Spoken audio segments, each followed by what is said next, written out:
It's been about 4 years since the release of Intuition and almost 3 years since my review of said volume. It's almost strange to me how short that gap between releases is.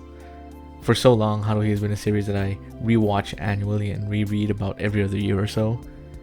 With so comparatively little time between releases, Haruhi once again feels like a series that is actively a part of my life and one that I can be excited for properly, rather than just being a trip to the past revisiting one of my favorite works.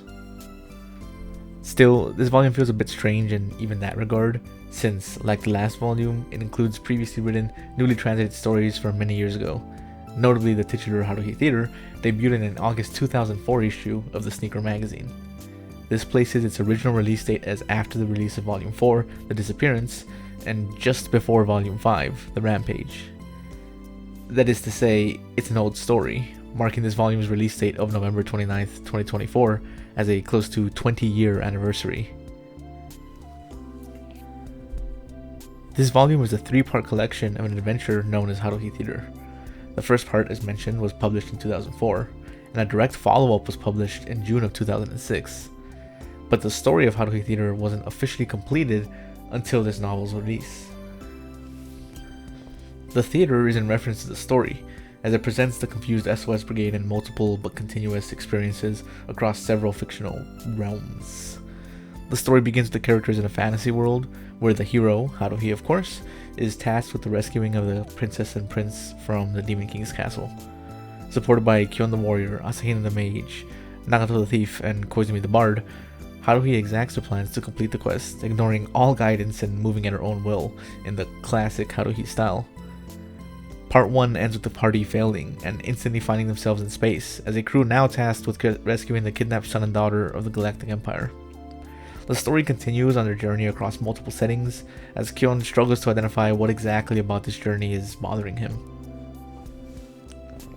What I really liked about the setup is that it encapsulates the fun of the Haruhi series in a very pure form, taking these characters and their unique circumstances and placing them in a fantastical setting, presenting them with a confusing problem. In the case of this story, the question is, what exactly is the nature of this adventure? How and why are they made to participate in these journeys to begin with? Knowing the original release of this story in the real world shaped my approach in reading it for the first time. In attempting to solve this mystery situation myself, I opted to rule out many options. As this was an early Haruhi adventure, the question I tried to solve was, what did Haruhi want? It felt enjoyable trying to solve this problem. I'm super familiar with the machinations and ideas and forces at play in the Haruhi universe, and stories that include those are super fun in their own right, but this was a fun, almost refreshing return to that simpler line of thinking. Though that didn't mean I wasn't overanalyzing it on any rereads. I was even trying to observe any differences in Kyon's narration, either in his approach to the problems he faced, or in how he interacted with the other brigade members. I'd like to say I noticed some difference in prose, but truthfully, as it is an English translation, and one done at a much later date on top of that, I can't say with certainty that any observations I noted in this regard would be particularly accurate.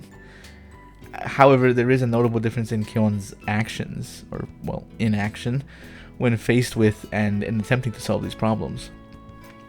The modern Kyon, who is more accustomed to the members' skill sets, is more capable of playing a role as an active problem solver, where this earlier Kyon is much more willing to let Koizumi and Nagato handle the thinking and action behind the problem solving process.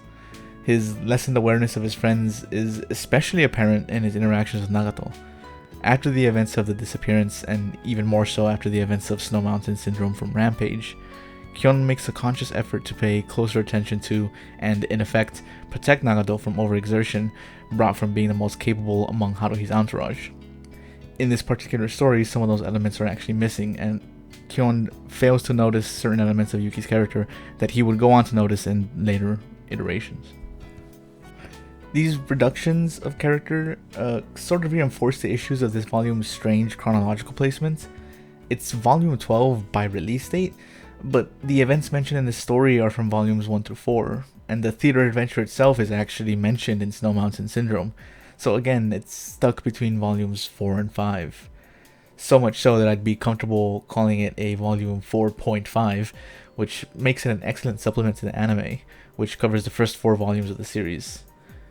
Normally, when somebody wants to get into the novels after watching the anime, but doesn't want to retread any arcs, Volume 5 is the best option. But this volume feels like an extension of the anime that you could comfortably read after finishing the series. Except without the disappearance, maybe, because I do think that movie functions as a phenomenal ending to the anime itself. As a volume 4.5, it also introduces a fun twist on read order as well. This book includes several concepts that have been further expanded upon in later Haruhi canon.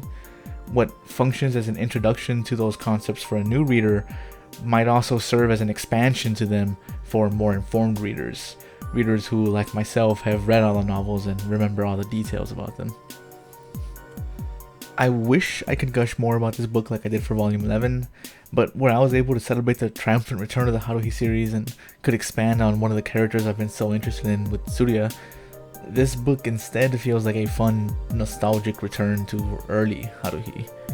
And while I love the expansion of several concepts this novel provides, I think its greatest strength is ultimately as a volume 4.5, as a springboard to more Haruhi for anime viewers, with the bonus of rewarding a retread for those invested in the world of Haruhi Suzumiya.